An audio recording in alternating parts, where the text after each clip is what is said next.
Matokeo haya yameshuhudiwa na wawakilishi wawili.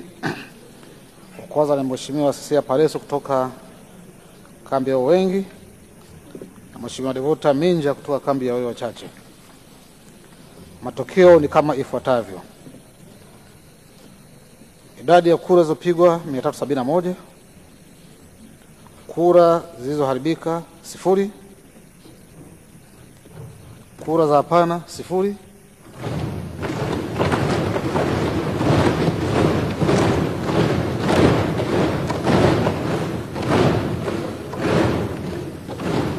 kura za ndio 371.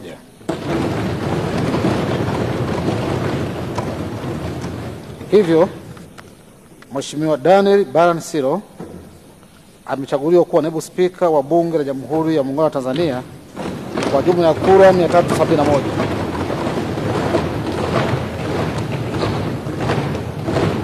Katibu, Mheshimiwa mgombea kiapo.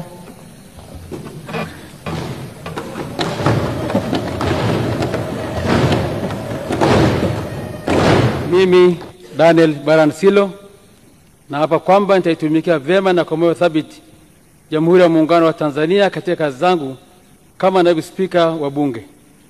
Na katika kutimiza wajibu wa cheo hicho, nitawatendea haki watu wote kwa mujibu wa katiba, kanuni za Bunge na sheria, mila na desturi za Jamhuri ya Muungano.